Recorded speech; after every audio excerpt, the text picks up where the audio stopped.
¿Y si te dijera que existe un lugar donde la vida no debería existir y aún así resiste cada día? Un lugar donde el viento no perdona el frío, decide quién continúa y cada criatura vive sabiendo que mañana no está garantizado. Empiezo con una confesión sincera.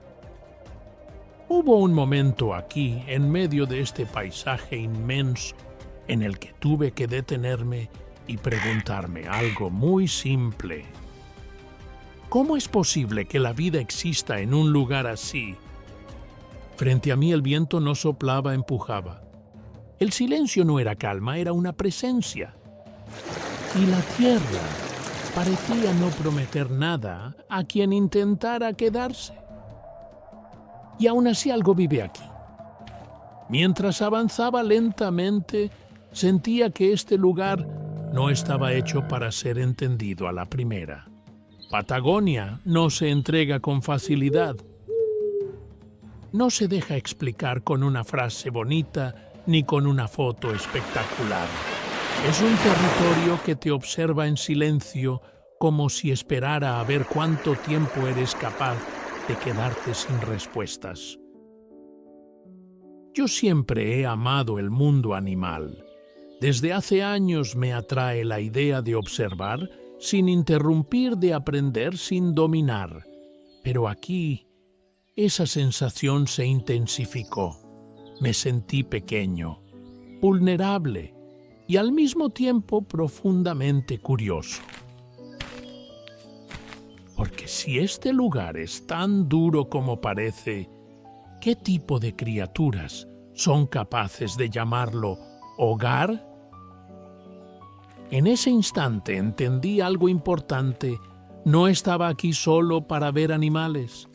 Estaba aquí para escuchar una historia mucho más grande. Una historia escrita con viento, hielo, paciencia y resistencia. Tal vez tú también lo sientas. Tal vez al mirar estas imágenes te preguntes lo mismo que yo. ¿Qué se necesita para sobrevivir donde casi todo parece estar en contra? Patagonia se extiende ante nosotros como un desafío constante. Montañas que parecen eternas llanuras interminables donde el viento nunca descansa, costas frías donde el océano golpea sin tregua. No hay promesas de comodidad, no hay caminos fáciles, y sin embargo la vida no solo resiste, florece. Y eso me desconcierta, porque estamos acostumbrados a pensar que la vida necesita condiciones perfectas, temperaturas suaves, abundancia, protección. Pero aquí la vida parece haberse construido sobre la escasez, sobre la incertidumbre, sobre el movimiento constante. Mientras caminaba no podía evitar sentir que este lugar no quería impresionarme. No necesitaba hacerlo. Su fuerza estaba en otra parte, en su indiferencia, en su honestidad brutal. Y entonces apareció la primera señal de vida. No fue un rugido, no fue un movimiento dramático. Fue una silueta lejana recortada contra el horizonte. En ese momento sentí algo que siempre me ocurre cuando observo animales en libertad, una mezcla de emoción y respeto, porque no estoy mirando algo hecho para mí. Estoy entrando por unos segundos en un mundo que no me pertenece. Y eso cambia la forma de mirar. Aquí cada paso parece decirte lo mismo. No eres el centro. Nunca lo fuiste. Solo estás de paso. Tal vez por eso este lugar me obligó a bajar el ritmo, a observar con más atención, a dejar de buscar respuestas rápidas. Patagonia no se explica, se experimenta. Se siente en el cuerpo, en la respiración, en el silencio que queda después de una ráfaga de viento. Y mientras más tiempo pasaba, aquí más clara se volvía una pregunta que no me abandonó en ningún momento.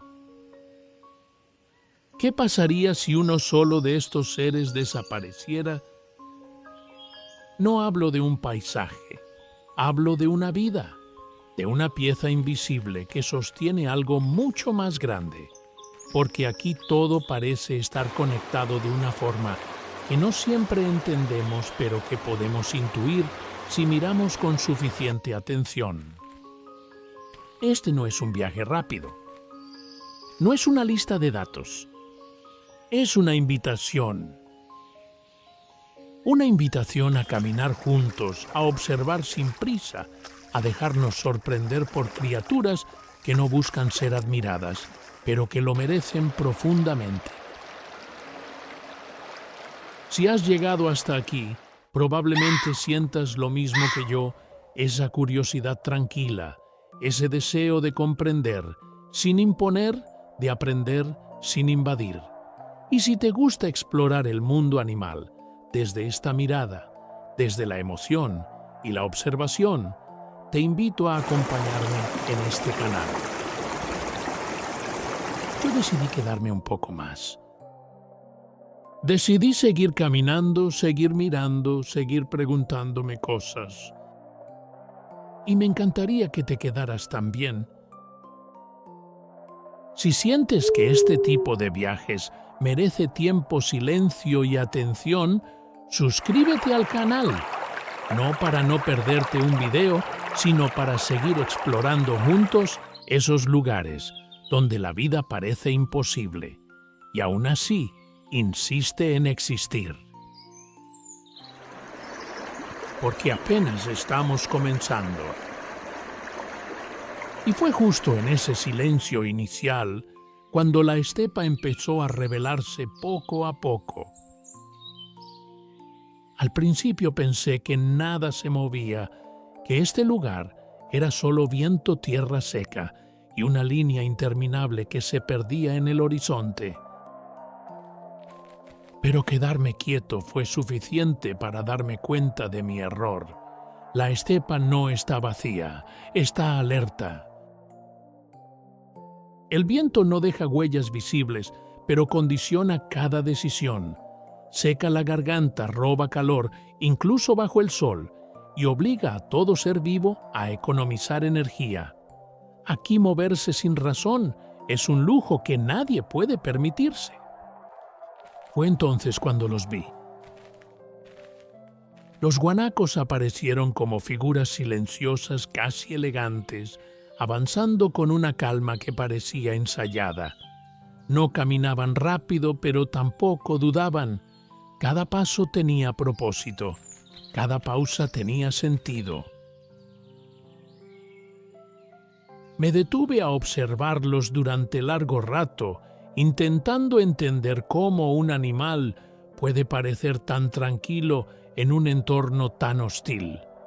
Sus cuerpos esbeltos pero resistentes parecían hechos a medida para este lugar. No imponían presencia, se adaptaban a ella. Mientras los observaba, algo me llamó la atención: no estaban solos. Siempre había uno con la cabeza más alta, atento al horizonte, otro más cerca de las crías. No era casualidad, era organización. Y ahí me surgió una pregunta que no me abandonó durante todo el día. ¿Cómo aprenden a vivir así? Aquí no hay margen para la improvisación. El agua escasea. Las plantas son duras, poco nutritivas. El clima no perdona. Sin embargo, el guanaco no parece luchar contra eso. Ha aprendido a leer el terreno, a aprovechar lo poco que ofrece, a resistir sin agotar. No pude evitar compararlo con nosotros, con nuestra necesidad constante de controlar el entorno, de modificarlo para que se ajuste a nuestras comodidades. Aquí ocurre lo contrario. La vida se moldea a la tierra, no al revés.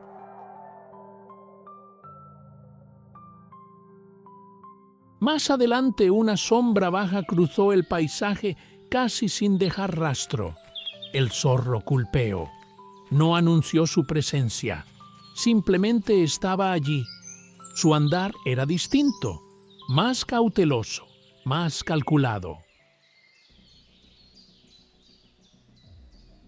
Observarlo fue como ver a alguien que conoce cada rincón de su casa, incluso en la oscuridad. Se detenía, olfateaba el aire, escuchaba.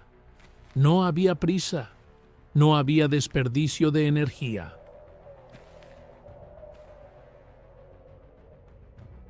Cuando atacó, lo hizo con una precisión que me dejó inmóvil. No fue violento, fue exacto. Y eso me obligó a replantear algo importante aquí. La caza no es crueldad, es necesidad, es equilibrio.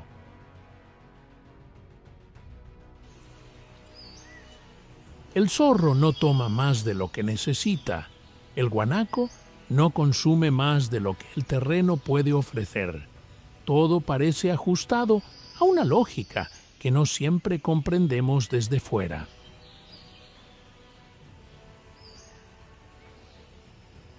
Mientras seguía avanzando por la estepa, el viento aumentó. Sentí cómo el cuerpo comenzaba a cansarse.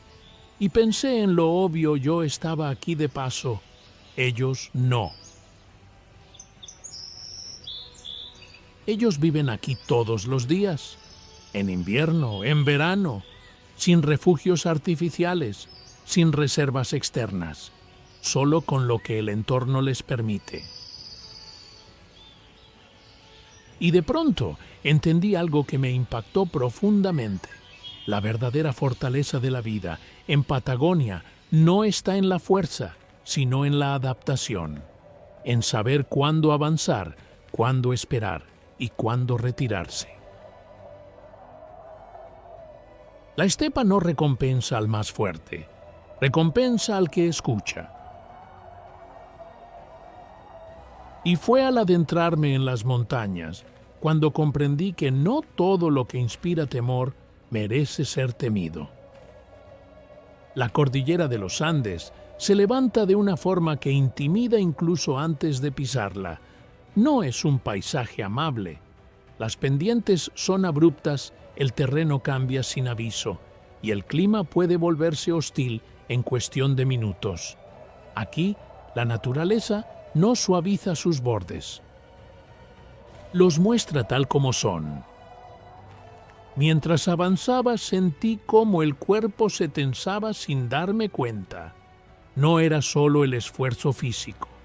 Era una sensación más profunda, como si el lugar exigiera atención absoluta. En las montañas distraerse no es una opción. Durante años crecí escuchando historias sobre los grandes depredadores, historias cargadas de miedo, exageración y advertencias. El puma en particular siempre fue descrito como una amenaza silenciosa, un peligro acechante. Y sin embargo, estar aquí cambió por completo esa idea.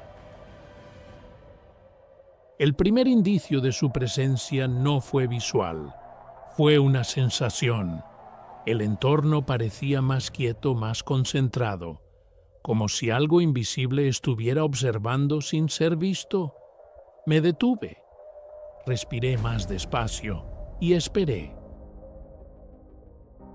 Cuando finalmente lo vi, no hubo sobresalto, no hubo adrenalina, hubo respeto. El puma estaba allí inmóvil, perfectamente integrado al paisaje. Su cuerpo no rompía la armonía del entorno, la continuaba. Cada músculo parecía diseñado para este terreno irregular, para estas rocas, para estos desniveles impredecibles. Lo observé durante largo rato, y cuanto más lo hacía, más se desmoronaba la imagen que tenía en mi mente. No vi agresividad, vi paciencia, no vi caos, vi control.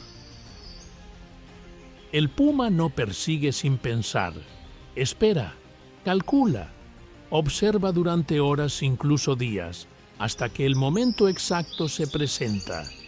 Aquí desperdiciar energía puede ser fatal, y eso convierte la caza en un acto profundamente estratégico, no impulsivo. Verlo moverse fue revelador. Cada salto estaba medido. Cada desplazamiento respondía a una lectura precisa del terreno. No luchaba contra la montaña, la usaba a su favor.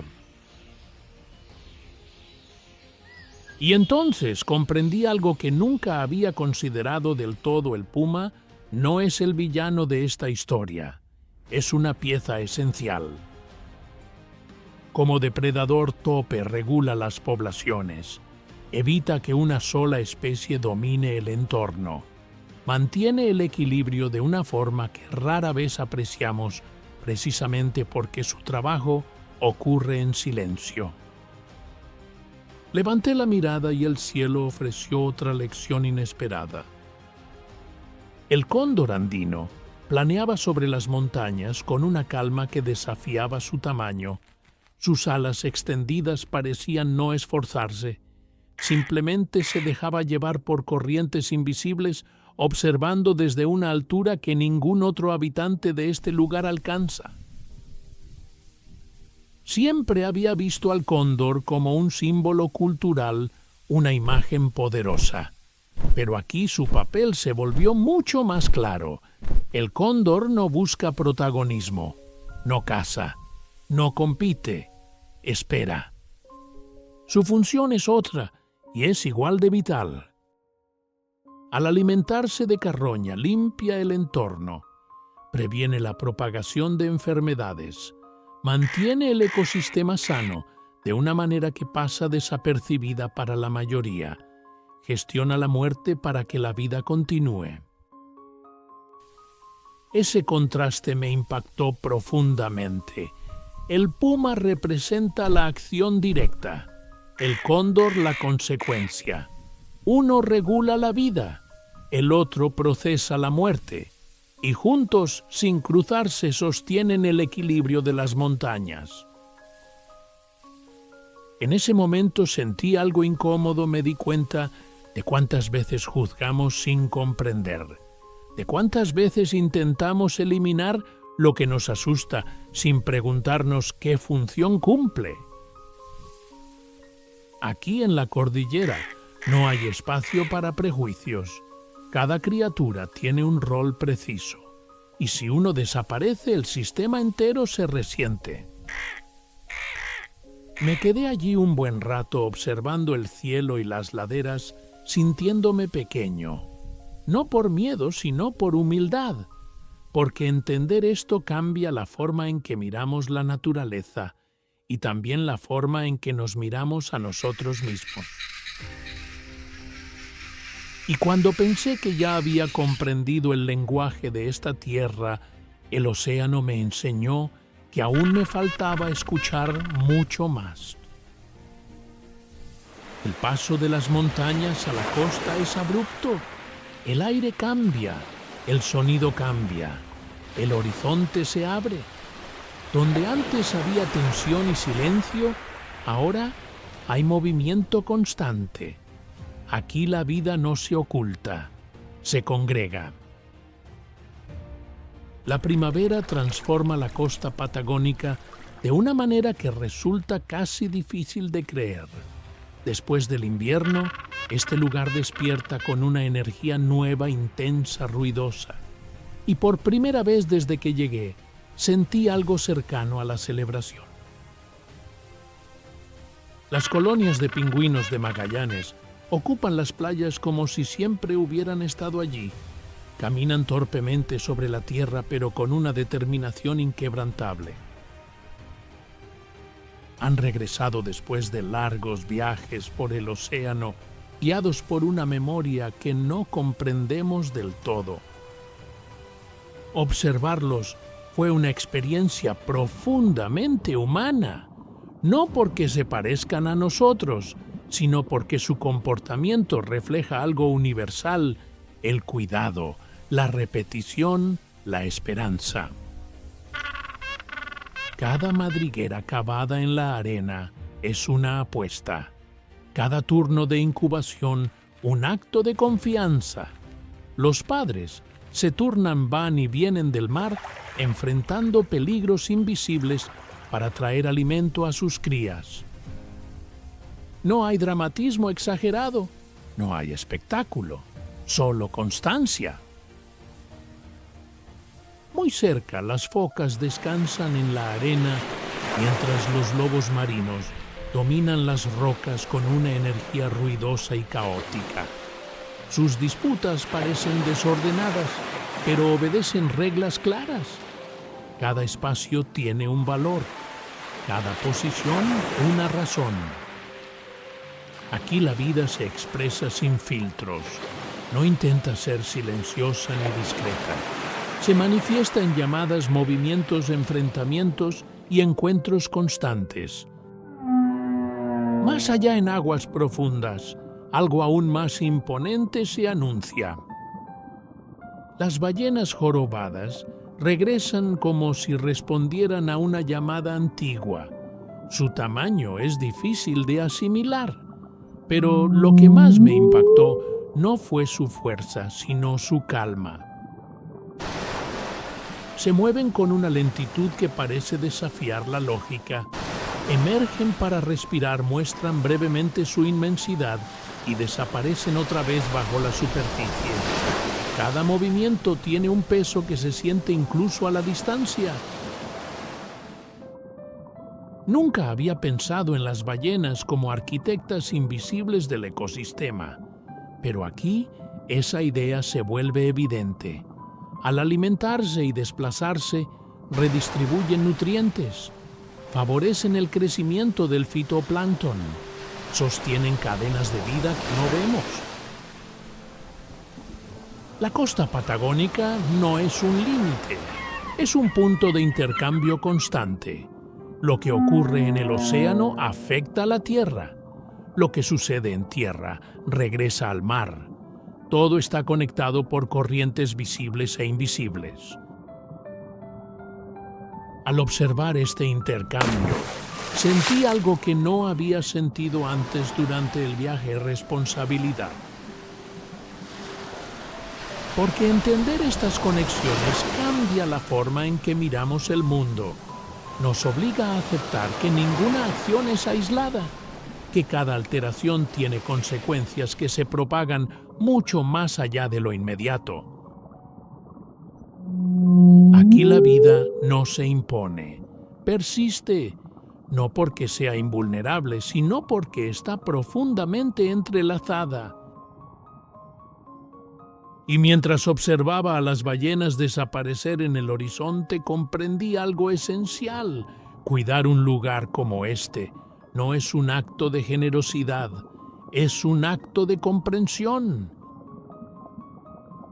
Porque solo se protege aquello que se entiende, y solo se entiende aquello que uno se toma el tiempo de observar. Y al observar cómo la vida sigue su curso entre la tierra y el mar, comprendí que este viaje no podía terminar sin una pausa para mirar hacia adentro. Después de todo lo que hemos recorrido juntos, me resulta difícil volver a ver la Patagonia como un simple lugar en el mapa. Ya no es solo una región lejana, ni un conjunto de paisajes espectaculares. Para mí se ha convertido en una lección constante de humildad. Aquí nada parece existir por casualidad. Cada criatura que vimos, desde el guanaco, que resiste el viento interminable, hasta el puma que espera con paciencia absoluta, desde el cóndor que limpia el cielo, hasta las ballenas que devuelven la vida al océano, ocupa un lugar preciso en una red que no admite ausencias. Mientras caminaba en silencio, pensé en lo fácil que es olvidar esto cuando regresamos a nuestra vida cotidiana. En ciudades llenas de ruido, de prisas, de decisiones tomadas sin tiempo para observar las consecuencias. Aquí, en cambio, todo parece recordar lo mismo. Una y otra vez la vida no se impone, se equilibra. Hubo un momento ya cerca del final de este recorrido en el que me detuve sin saber muy bien por qué. El viento seguía soplando, el océano respiraba a lo lejos y la tierra permanecía inmóvil bajo mis pies. Sentí una mezcla extraña de calma y responsabilidad. Porque entender este lugar no es solo admirarlo, es aceptar que su fragilidad también depende de nosotros, no como protagonistas, sino como parte de algo mucho más grande. A veces creemos que proteger la naturaleza significa grandes gestos, decisiones lejanas, acciones que otros deben tomar. Pero este viaje me recordó que también empieza en algo más simple, en mirar con atención, en respetar lo que no comprendemos del todo, en no intervenir cuando no es necesario. Patagonia no necesita que la salvemos, necesita que dejemos de dañarla. Y tal vez esa idea pueda extenderse a muchos otros rincones del mundo, a otros ecosistemas, a otras especies que, como las que vimos aquí, luchan cada día por mantener un equilibrio que rara vez valoramos lo suficiente. Quiero agradecerte sinceramente por haber llegado hasta aquí, por quedarte hasta el final, por tomarte este tiempo para observar conmigo, para escuchar, para reflexionar. En un mundo que avanza cada vez más rápido, detenerse a mirar la vida con calma es en sí mismo un acto valioso. Si continúo haciendo este tipo de videos, es por una razón muy personal, porque cada viaje como este me recuerda por qué me enamoré del mundo animal en primer lugar, porque observar estas historias reales, silenciosas, profundas, me cambia la forma de entender mi propio lugar en el mundo, y quiero seguir compartiendo eso. Si sientes que estos recorridos merecen más espacio, más tiempo y más respeto, te invito a suscribirte al canal, nombre del canal, no como un simple gesto, sino como una forma de acompañarme y darme la motivación necesaria para seguir explorando, seguir observando y seguir contando estas historias. Hay muchos lugares más allá de Patagonia que merecen ser mirados con la misma atención. Selvas, desiertos, océanos, ecosistemas donde la vida se abre camino contra todo pronóstico. Y me encantaría saber qué te gustaría descubrir juntos en el próximo viaje. ¿Qué rincón del mundo natural te genera más curiosidad? ¿Qué especie, qué ecosistema, qué historia te gustaría que exploremos en el próximo video? Te leo en los comentarios, ¿de verdad? Gracias por acompañarme hasta aquí. Gracias por escuchar. Nos encontramos en el próximo video para seguir caminando juntos por esos lugares donde la vida silenciosamente insiste en existir.